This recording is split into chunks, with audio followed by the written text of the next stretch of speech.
আজকে বানাবো healthy plum cake. এই প্লাম কেকে কোনো রকম সুগার ব্যবহার করা হয়নি এবং ময়দা ব্যবহার করা হয়নি এবং ইনো ব্যবহার করা হয়নি। এটা নর্মাল যে আটায় আমরা রুটি খাই সে আটা দিয়ে এই কেকটি তৈরি। এটা ভীষণ হেলদি হয়। এটা আপনারা বাচ্চাদের দিতে পারেন। খুব বেশি ছোট বাচ্চাকে তো কেক দেওয়া চলে না, তবে 1.5 বছর বা 2 বছরের পর থেকে বাচ্চাদের এই ধরনের প্লাম কেক বাড়িতে বানিয়ে দিতে পারেন।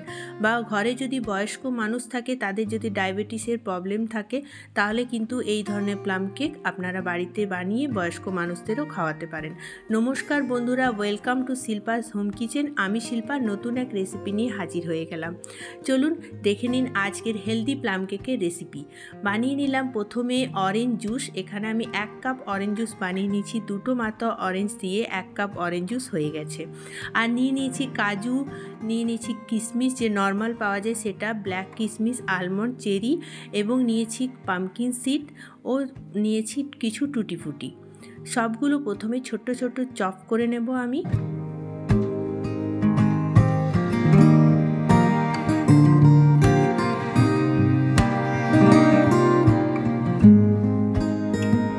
সমস্ত ড্রাই ফ্রুট খুব ভালোভাবে চপ করে নিতে হবে। তারপর নিয়ে নিয়েছি অরেঞ্জ জুস। এখানে 1 কাপ অরেঞ্জ জুস বেরিয়েছে, সেটা আমি নিয়ে নিলাম।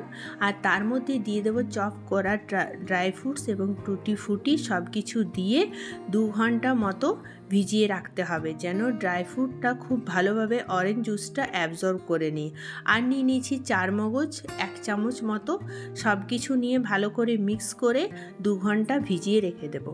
অন্যদিকে আমি নিয়ে নিয়েছি গুড়টা। এটা আমি চিনির বদলে গুড় ব্যবহার করেছি। আপনারা চাইলে মিশ্রি ব্যবহার করতে পারেন যদি মিষ্টিটা আরেকটু বেশি চান। এখানে আমি 1 কাপ গুড় নিয়ে নিয়েছি, ভালো করে চপ করে। এটা মোটামুটি 1 কাপ মতো বেরিয়েছে। তারপরে গুড়টা আমি গলিয়ে নেব। সামান্য অল্প জল দিয়ে গুড়টা ভালো করে মেল্ট করে নিতে হবে।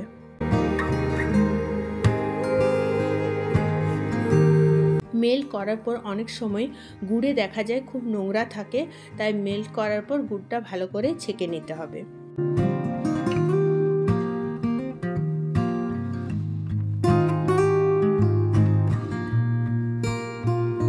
এরপর একটা বাউল নিয়ে নিলাম, তার মধ্যে নিয়ে নিচ্ছি 1/2 কাপ দুধ আর নিয়ে নেব 1/2 কাপ ঘি।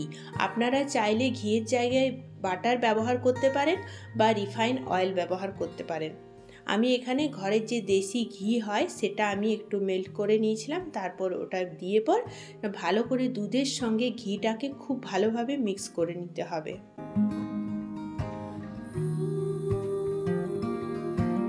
তারপর দিয়ে দেবো আটা। এখানে আমি 2 পাউন্ডের কেক বানাবো, তাই 2 কাপ আটা নিয়েছি। আপনারা যদি 1 পাউন্ডের বানান তো 1 কাপ আটা নেবেন। এটা নর্মাল যে আটায় আমরা রুটি খাই সে আটা ব্যবহার করেছি।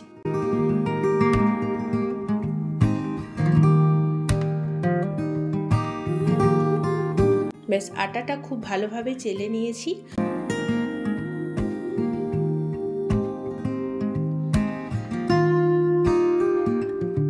তারপরে দিয়ে দেবো যে গলানো গুড়টা ছিল সেটা দিয়ে দেবো।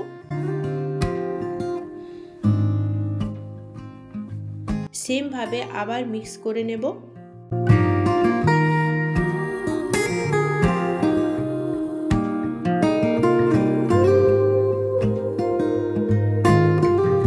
তারপর যে আগের থেকে ভিজিয়ে রেখেছিলাম টুটি ফুটি, ড্রাই ফ্রুটস, নাটস সব কিছু ভিজিয়ে রেখেছিলাম অরেঞ্জ জুসে, সেটা আমি দিয়ে দেবো। ব্যাস সেমভাবে আবার মিক্স করে নিলাম। এখানে যদি আপনাদের জলটা একটু কম মনে হয় বা অনেক বেশি থিকনেসটা খুব টাইট হয়ে যায়, তো তখন আপনারা আবার একটু গুড় গলিয়ে ওটার সঙ্গে মিক্স করতে পারেন বা অরেঞ্জ জুস মিক্স করতে পারেন। ব্যাস এইরকম থিকনেসটা আসবে, খুব বেশি কিন্তু পাতলা হবে না। তারপরে দিয়ে দিলাম দারচিনি, এলাচ গুঁড়ো, লবঙ্গ একসঙ্গে গুঁড়ো করে রেখেছিলাম, সেটা দিয়ে দিলাম। তারপর আমি কেক টিনটা রেডি করে নেব। বাটার পেপার দিয়ে কেক টিনটা রেডি করে তারপরে বেকিং পাউডার, বেকিং সোডা দেবো, কারণ বেকিং পাউডার, বেকিং সোডা দিয়ে সঙ্গে সঙ্গে বেকিংয়ে বসাতে হবে, বাইরে বেশিক্ষণ রাখা চলবে না।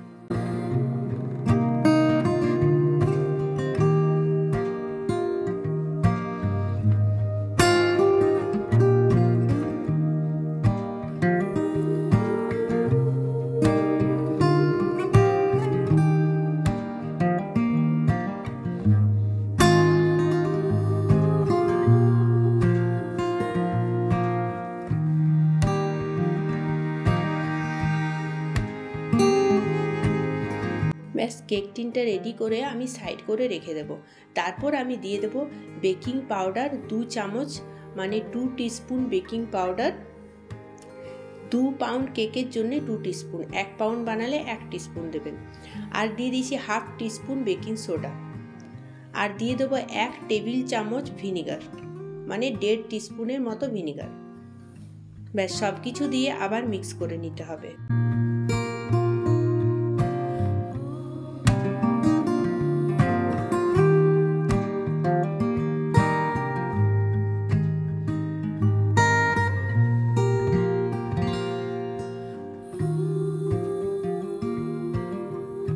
ব্যাস এরপর খুব ভালোভাবে মিক্স হয়েছে। এরপর কেক টিনের ওপর আমি যে বেটারটা বানিয়ে রাখলাম সেটা ঢেলে দেব। আর মাঝখান থেকে ঢালবো, চারিপাশে ছড়িয়ে ঢালা চলবে না, তাহলে কিন্তু কেকটা পারফেক্ট হবে না। ব্যাস হয়ে গেছে। এরপর আমি ঠুকে ঠুকে একটু সেটিং করে নেব। একটু ঠুকে ঠুকে সেটিং করে নিলে ভেতরে যদি বাবল থাকে তো সেটা বাইরে বেরিয়ে যায়, কেকটা পারফেক্ট হয়।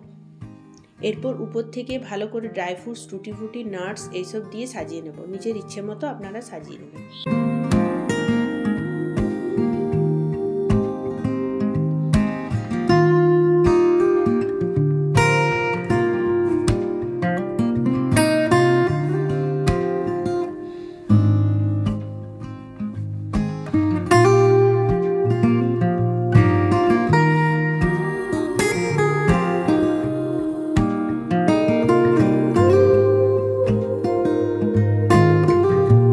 ব্যাস হয়ে গেছে। এরপর আমি 5 মিনিটের জন্য প্রিহিটে দিয়ে দেবো ওভেন। আপনারা চাইলে গ্যাসের চুলায় বানাতে পারেন।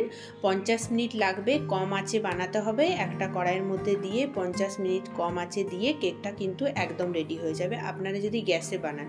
আমি ওভেনে বানিয়েছি। আমার আধ ঘন্টার মধ্যে, যেহেতু 2 পাউন্ডের কেক ছিল তাই আধ ঘন্টা আমার লেগেছিল কেকটা বানাতে। 1 পাউন্ড হলে টাইমটা হাফ লাগবে। এরপর আমি একটা টুথপিকে করে দেখে নিলাম যে এটা পরিষ্কার আসছে কিনা, তাহলে জানবো কেকটা একদম রেডি হয়ে গেছে।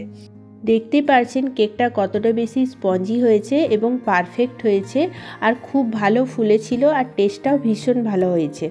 আপনারা রেসিপিটি অবশ্যই বাড়িতে ট্রাই করবেন আর আমাকে জানাবেন কেমন হয়েছে। আর আমার ভিডিও যদি ফেসবুক থেকে দেখছেন তো অবশ্যই আমার পেজটা একটা ফলো করে দেবেন। আর যদি ইউটিউব থেকে দেখছেন তো আমার চ্যানেলটি সাবস্ক্রাইব করে পাশের বেল বাটন ক্লিক করে পাশে থাকবেন। ধন্যবাদ।